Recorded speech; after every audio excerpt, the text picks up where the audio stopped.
Okay, so this lecture covers pages 165 to 170 in your textbook. And what we're looking at are land laws that are passed under the Articles of Confederation. Here are that the laws passed by the Articles of Confederation in regards to the Northwest Ordinances are probably the most effective things that the Articles actually take care of. So the problem is, you have this massive old Northwest territory. And this is the area to the northwest of the Ohio River, east of Mississippi, and south of the Great Lakes. And this is all kind of ringed at the moment by British forts up near the Great Lakes and the Ohio River Valley. There's native tribes that are still out here, and people begin moving out into these territories at the conclusion of the Revolutionary War. So what's going to happen here is that the Articles of Confederation figures out that this is a possible way for them to earn revenue since they cannot collect taxes. And they want to be able to establish, who is moving out on this land and to make it official so that way you don't have, thousands of squatters basically moving into the Northwest Territory. So they passed the Land Ordinance of 1785. And the point of this is they will sell land in the old Northwest Territory, and then all the money they make from it they'll use to pay off the national debt. So they send out surveyors to survey all of the land and divide it up into townships, and then from there they would divide the townships into smaller sections. And what the plan was is that you would sell these sections off to farmers, and you can see there's kind of a diagram of how they had it divided up. What ends up happening, though, is that a lot of speculators will buy up the land because a lot of people will not be able to afford it. I think they're selling it in it's like $640 or $640 for 640 acres, so $1 an acre, but you had to buy it in parcels. And most farmers couldn't afford it, and so these speculators buy up the land, like companies I think there was an Ohio Land company, and they would buy up the 640 acres because most farmers couldn't afford it. Then they would turn around and they would resell that land at a higher price, but something that a farmer could afford. So then they might sell, 20 acres at $3 a piece, so that way the farmer didn't have to pay the full 640. So really, the land speculators are the ones that make profit off of this, not really the articles. They don't really get as much out of this as I think they had assumed. The other piece here is you're going to also have the Northwest Ordinance of 1787, and this is going to set up how these new territories will eventually become states. And so basically what you'll end up having here is that people would begin moving in, and at first, they would have kind of like a territorial government. There would be a governor that would be sent out and 3 judges to oversee the territory. And the reason they're doing this is because they're worried that if people begin going west and there is no sort of governance set up and they begin getting attacked perhaps by native tribes or something, that they will turn to the British forts who are in the frontiers for protection and perhaps even kind of make room for Britain to kind of swoop in. And so that's why they wanted to have some sort of official system set up. Once a territory had about 60,000 people living in it, they could then petition to be admitted as a state. But one of the big things is that this ordinance said that any land that would eventually become a state would have slavery abolished, meaning that the new territories, eventually new states, would be free states. At the same time, you have a couple things that are happening overseas. England is kind of angry because they don't feel like a lot of the tenets of the Treaty of Paris had been respected, particularly regards to loyalists. And so England refuses to send a minister to the United States.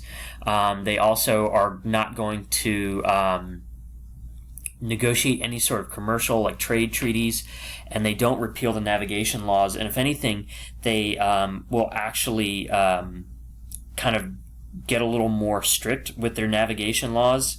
And so basically they'll close the West Indies to the United States And of course, Americans will still smuggle stuff in there, but they'll try to force the navigation laws pretty much still on the Americans and forcing them to sell directly to Britain, and then Britain would sell to the West Indies. The other thing that happens is the Allen brothers in Vermont. The Allen brothers wanted to annex an area, and what you end up having is that British forts were still kind of to the north and on technically U.S. soil. And so what you'll end up happening here is Britain is kind of hanging on because they want to keep the fur trade with the natives, and they'll try to work with these brothers to get this area into Canada. The other thing, too, is you have to remember that the British agents who are on the frontiers, these guys will be selling guns and liquor and whatever else to native tribes, basically continuing to get them to attack American frontier settlements and instigate conflicts, and you'll see a couple larger ones will pop up here soon. The other thing, too, is Spain, which still controlled most of the Mississippi River, and of course a lot of pioneers are going to be shipping all of their stuff along the Mississippi River. And in 1784, Spain closes the river to American commerce, which is going to be hugely detrimental to American frontiersmen who use the river to transport their goods. And then they'll claim areas around the Gulf of Mexico. They'll also be working just like the British with native tribes to keep Americans east of the Appalachians by attacking them.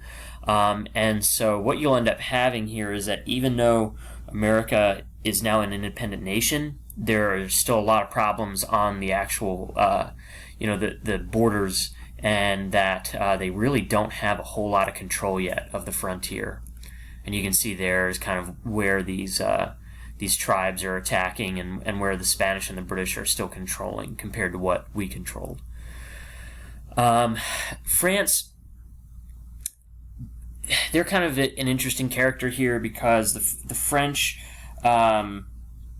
they continue to demand that America repays all of the money, and they will actually restrict trade with some of our ports.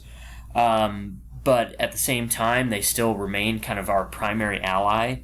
And then I talked to you a little bit about North African pirates who will also be attacking American shipping in the Mediterranean.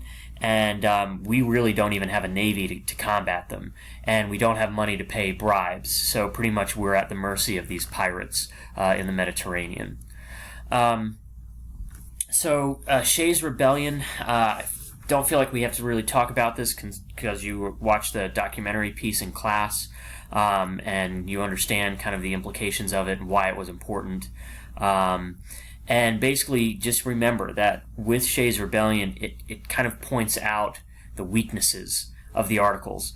But when originally the people decide, and when I say people, I mean kind of the elite decide that it's time to maybe go back and look at the Articles, the original intent is to basically amend the Articles and just add a more strong central piece. No one at that point had kind of figured that they would actually just scrap the Articles and go with something completely different. And so what happens is they call a convention in Annapolis in 1786, and it's mainly to talk about the commercial issues that the Articles can address. And you have 9 states that appointed delegates, and only 5 of them actually attend. And so they decide, okay, well, we can't really pass anything. And so Alexander Hamilton says, well, we will meet essentially a year from now, and we'll make sure that everybody shows up. And so eventually, 1787 rolls around. Each state sends representatives, with the exception of Rhode Island. And basically what they'll do is they'll meet in Philadelphia, once again, with the intent to revise the Articles. But as they discuss the Articles, they realize that there's a need for something more, and Alexander Hamilton will kind of be the driving force behind pushing for this really strong constitutional centralized government. So they actually lock the doors. They have guards at the doors. They don't want anybody to know what's going on outside, or the people that are inside to go out and kind of talk to people about what's happening. They don't want them to be influenced. And so all of these people who are attending, and you have to remember a lot of the kind of the quote-unquote founding fathers, they are actually Most of them are actually overseas at the time, and then they'll return with kind of George Washington leading a lot of these people kind of as the chairman. Most of them are lawyers. A lot of them have had experience in government. And, of course, you have guys like Benjamin Franklin and Madison, Jefferson, people who were really important characters who will have an influence on a lot of this. But once again, remember, a lot of those kind of founding fathers will not actually be there. James Madison, probably you could credit with being the father of the Constitution. He's going to be the one to help kind of put a lot of it into writing. He'll also be primarily responsible for the Bill of Rights being written and pushed through Congress as well. So what ends up happening here is that they begin to debate, where do we need to go with this centralized system? Obviously, we need more power, but where exactly do we go with it? And of course, how do we keep it to where this centralized power doesn't become kind of like the monarchy that we all have feared and that we don't want to return? So I will stop there.